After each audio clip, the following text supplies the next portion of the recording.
I am joined today by Jennifer and Katharine of Nyamyam, and we're going to be talking about Astrologaster, a game that I ran into at PAX East this year, and I'm very excited to pick the brains of these devs on. So thank you, Jennifer and Katharine, for taking some time to talk with us. Yeah, it's good to be on your show. Thank you. Thanks for having us. You bet. So before we get into kind of the nitty-gritty details of Astrologaster, would either of you like to kind of give us the pitch for the game? What is it, and why should people be interested in playing it? Yeah, so Astrologaster is a story-driven comedy game that takes place in Shakespeare's London. And you take on the role of a man called Simon Forman, and you fancy yourself a medical doctor. You have a number of clients that come to you with medical problems, can be medical, personal, or professional.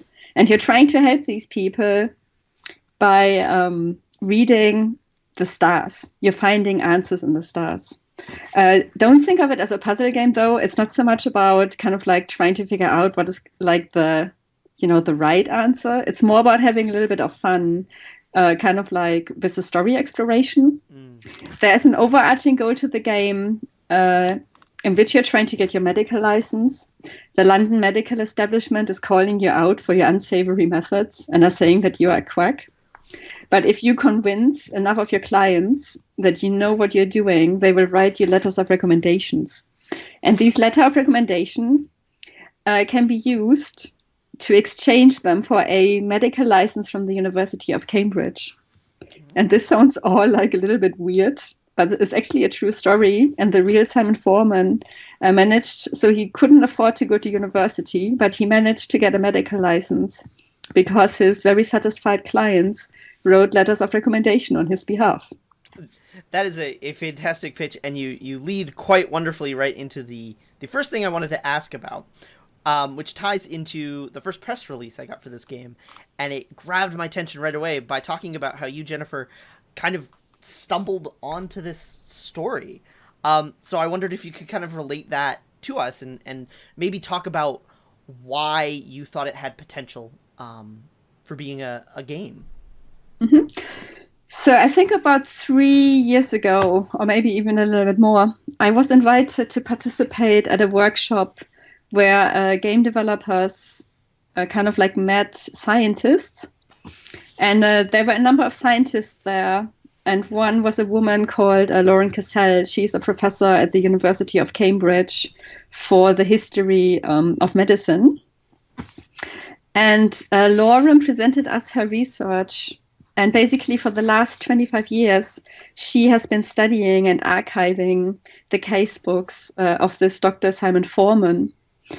And she was explaining kind of like about why he is relevant, or why he's interesting to kind of like the history of medicine nowadays.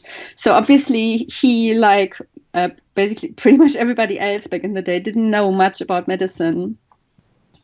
But because I think he left behind the oldest known patient database, or database of medical records, he is interesting kind of like to scientists and historians nowadays, because we can learn about kind of like what kind of illnesses existed back in the day that do not exist nowadays, and vice versa. What is kind of like a progression of illnesses. But I think more interestingly, it gives you a very kind of like unique and intimate look at the lives of kind of like everyday people back in back in that area. And this is kind of like what fascinated me about the story, that you're having this treasure trove, right, of people that all have kind of like their their problems and their worries, their fears, and their hopes for life, and we learn about them through their interactions with their doctor. Yeah. And I kept coming back to this idea, and after I think about a year sitting on this, I decided on Miami Beach, while sitting on Miami Beach, that I wanted to turn this into a video game. Cool. It's a fantastic story, and I'm glad you touched on kind of the aspect of enlivening the past that it's kind of got to it. That is something I really appreciate. I studied archaeology in school, and that's always been one thing that fascinated me about studying these kind of weird stories in history, is how much they breathe life into something that in a lot of times is very, kind of academic and prim and proper, which Astrologaster certainly has its moments of not necessarily being that way, which is great. Moving kind of from just talking about kind of the inception from you, Jennifer, to maybe kind of both of you can weigh in on this. Knowing that the background of Astrologaster is based in real history, but you've also got to create kind of an entertaining game, I'm sure there is a balance that has to happen between the truth of history and entertainment. And I haven't really had an opportunity to talk about to a dev team that has taken history as kind of their base. So I wanted to ask how you handled that. I thought it's probably something kind of unique to dealing with this story. Yeah, so the lucky thing with Simon Forman is that we know relatively much about him and his life, and he was quite the character.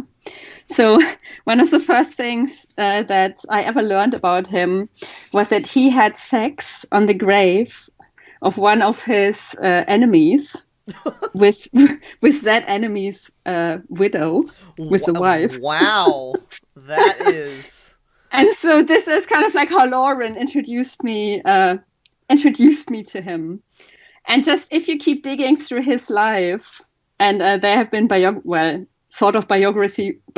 written about him, you just see that it's kind of like a comedy that writes itself. If you just look at him, he was also, for example, he wrote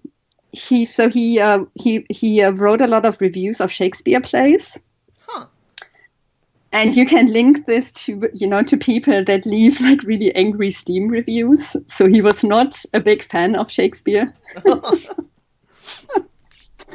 And you just like, as you keep digging into it, you just find like a lot of these funny things.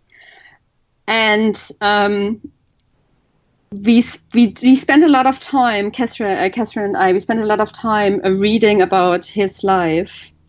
And kind of like picking out the things that we want to kind of like, have shine through in the game. And there's a lot of small things. Like, for example, there's a consultation with Robert Devereaux where he asks you for the precise coordinates in latitude and longitude for a ship expedition that he's trying to intercept. And that kind of like that section of the dialogue comes from the fact that so back in the day, they didn't really have a good method for calculating latitude and longitude. And there was a bit of a race to who could, come up with the ultimate method to do this calculation precisely. And Forman wrote a book about it because he thought that he had found the solution. Like the what's written in the book doesn't work at all. But this is kind of like we're taking kind of like these kind of like small stories that we know about him, and we weave this into our narrative.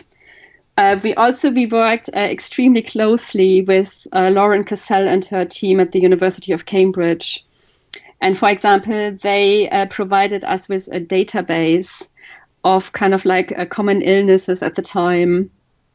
What is the name of the illness? In Forman's time, what is the name of the illness nowadays?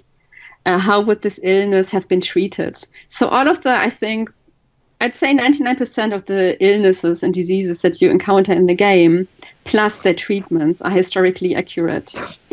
And because they didn't know much about medicine back in the day, all of it is just really hilarious, if you're like reading about these, the doc, I don't know, Catherine, did you make up the doc cure, for example? Oh, the dog cure. No, that's absolutely strictly, that's actually Forman's cure. The dog cure. So you've got to find a dog that's lying on the ground, just like asleep. And then you've got to kick the dog so that it's like kick the dog away, kick the dog asleep so that it gets off that spot. And then you've got to piss. You got to like urinate on the spot where the dog was lying. And I think that's a cure for a sore throat, actually. I guess. It's a cure for a sore throat. Well, maybe I'll have to try that next time I've got a sore throat. Jeez. But I mean, we did not make that up. Like, so yeah. I mean, there's a couple of things that are kind of obviously we made up, but you know, the more bizarre. I mean, witchcraft, for example. I mean, witchcraft was a real problem at the time, and there were a lot of you know, like you could bake a cake with urine in it. I mean, urine seemed to be a big thing. And eat that if you wanted to lift a spell. Like maybe your neighbor, you know, she has a lot of cats and she's an old woman who's particularly well educated and she might be a witch. So she casts a spell on you or your vegetables or whatever. You could bake this cake and then eat it, but I can't imagine it would taste very good. But, you know, witchcraft was pretty serious, so maybe you would eat your own piss to get rid of a witch. I don't know. Desperate times, desperate measures. Awesome. The final thing I wanted to ask specifically about the game was kind of the long haul payoff. When I played the demo at PAX, Jennifer had said, now this is just you're not going to see the ripple effects. You're not going to see the long-term payoff for what you're doing in the short term. And I was struck by the way that things were written that I could see those threads forming.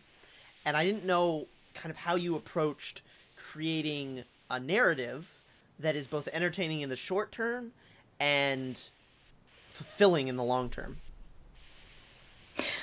Well, I mean, the direction really came from Forman himself in a way.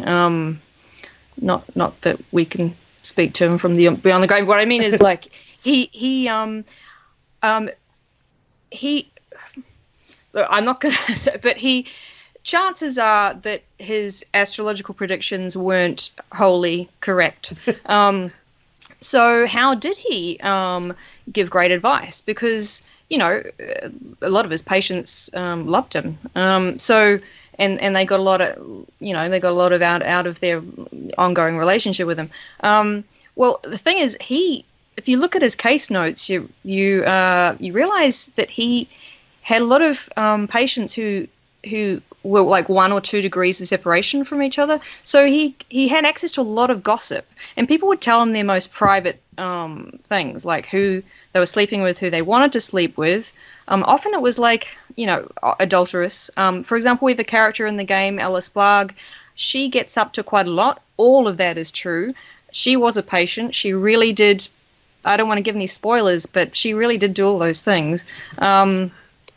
Women seem to be quite free, actually, freer than we could imagine. You know, there's a stereotype. You know, sort of stereotypically, we imagine that women weren't getting up to much in those days, but they really were.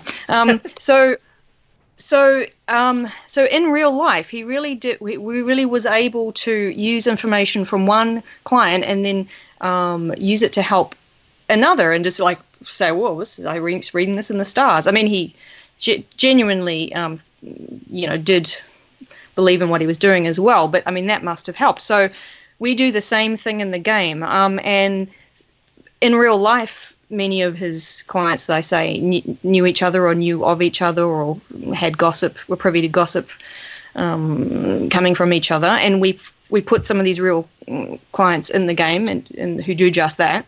But we also have some historical figures, like Jennifer mentioned, Robert Devereux, the Earl of Essex, very close to the Queen.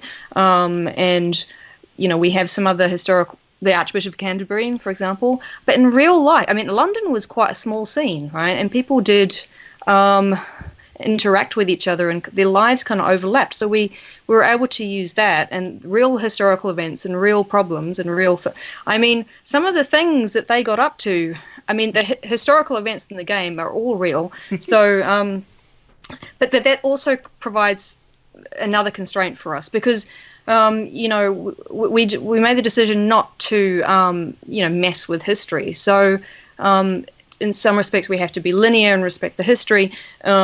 But in other aspects, there is there are outcomes you can. You can get people killed in some instances. So it's kind of like it sort of speaks to your earlier question about how do you balance the history and the fact with the humor. So we respected the history. So if you the exact dates, so and months and time, the Spanish Armada really does come at that time. The Queen really does die at that time, and so on and so forth. But yeah, so that was a constraint that we had to work with while still, giving the player agency. So we had to strike a balance. But yeah, there are long-term effects. Like you can tell a patient what they want to hear, what you think they want to hear, but then like maybe later in your relationship with the querent, they come up to you and say, hey, you actually told me this wrong thing, and I just found out that you were totally wrong, even though I was quite pleased at the time when you told me.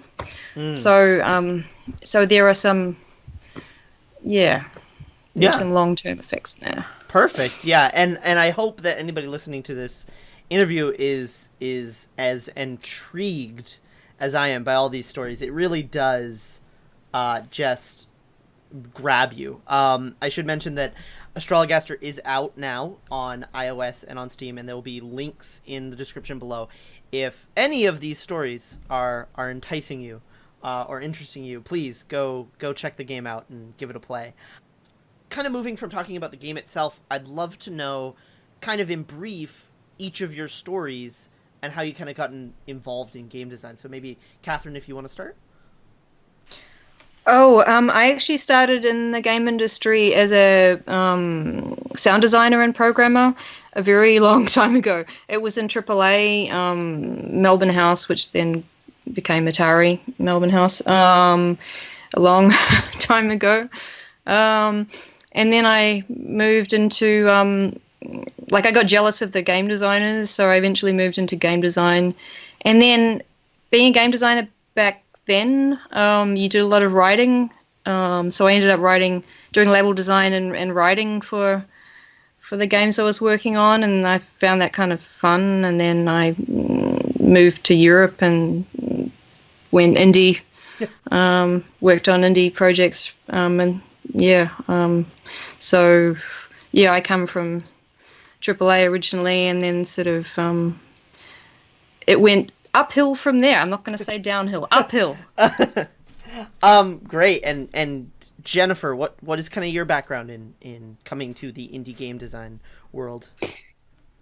So I started out as a programmer for a Japanese company in Tokyo called Acquire. I was mostly working with them on ninja and samurai action adventure games. Don't know if people remember The Way of the Samurai series or Shinobi or Tenshu. And after 4 years in Tokyo, I went to the UK and joined Rare to work on Kinect Sports as kind of like a programmer designer. And after we finished up Kinect Sports, the first iPad came out. And I saw an opportunity to bring kind of like, high quality game experiences to iPad or to mobile. And that was 8 years ago now. Yeah, 8 years ago. So I founded Nyamyam. We released a game called Tengami about 5 years ago, which is an atmospheric adventure game in a Japanese pop-up book. And so this is when people play Astrologaster, we are reusing the technology, the pop-up book technology, to bring Astrologaster to life as well.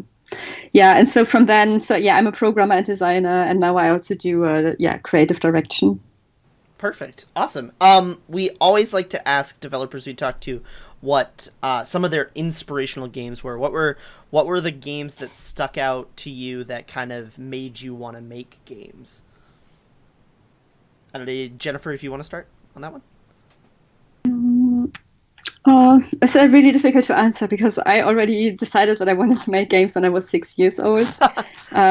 We had an Atari 800, and I was playing games that probably nobody has heard of, like Preppy Part. I remember playing a lot of Preppy Part, and obviously Gauntlet when Gauntlet came out. And I can't really explain why, as a 6-year-old, I wanted to make games. But I think I did see the potential in games, even back in the day. And that just increased further, later on when I was a big fan of the Sierra adventure games, King's Quest, Leisure Suit Larry, Space Quest. And then, when the AD&D adventures came, Baldur's Gate, Eye of the Beholder. Yeah, and I don't know, like it's been just, something that I always wanted to do since I was very little. And video games have just stuck with me since. Perfect. And Katharine, what were some of your inspirations? Well, actually, I mean, I don't think I really fell in love with games until I was working in the industry. I know that sounds terrible. I did play games. I did play game. I mean, I actually made little games in BASIC and on microcomputers. But yeah, I actually was going to be a musician, and then I was a sound designer, as I said, and I ended up in games, and that was great and everything. But I think I only really fell in love with video games when I know this is going to sound weird, but when I started playing Counter-Strike with my colleagues, and I play, I like adventure games, don't get me wrong, but yeah, and then Thief came out, the first the Dark Project, and then Deus Ex came out, and I played in Half-Life just before that, and then around that period, like when those games came out, that's when I was like, especially Deus Ex, that was like, oh my god, like this is, I have to, that's when I wanted to become a game designer, not just nothing wrong with just doing the. I mean, I shouldn't say just doing the sound, but I mean that's when it just. I mean, viscerally in my gut, that's when it's really changed for me. Yeah. That was the exact same era of games that really hooked me too, as a person that played and loved them. Thief especially was the one that grabbed me. So final question for both of you. We always ask people that are making games what indie projects out there that have kind of captured their attention. These can either be games that are just out or in development, whatever, as long as it's captured your attention and you think it's doing something cool. Katharine, any indie projects out there that you want to kind of give a shout out to? I want to give us a shout out to The Adventures of Bertram Fiddle, because it's it's got some great British humor, but beautiful art, and it's sort of in the if people like what we've done, I think they'd like the kind of humor and the sort of vibe of the sort of cute Victorian London explorer, Bertram Fiddle, and there's, I think it's, I mean, I played the first one, but there's a sequel, and I think it's out on Switch now as well. So I mean, that's kind of in our wheelhouse. So yeah, perfect. Bertram Fiddle. And Jennifer, any indie projects that have caught your eye? Yeah, I'm really excited for Haiku Adventure. It's not out yet; it's still in development. It's it's also a storytelling game, and it uses Japanese woodblock printing to do so. It looks gorgeous. It's one of the makers did a game called Morphopolis before, which is also beautiful. Yeah, looking forward to it.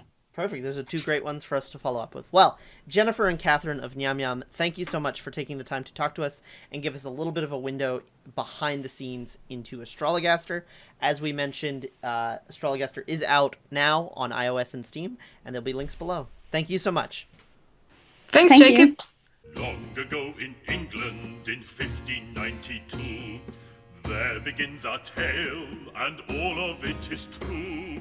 Through all of London, bubonic plague it spread, covering folk in weeping sores and leaving thousands dead.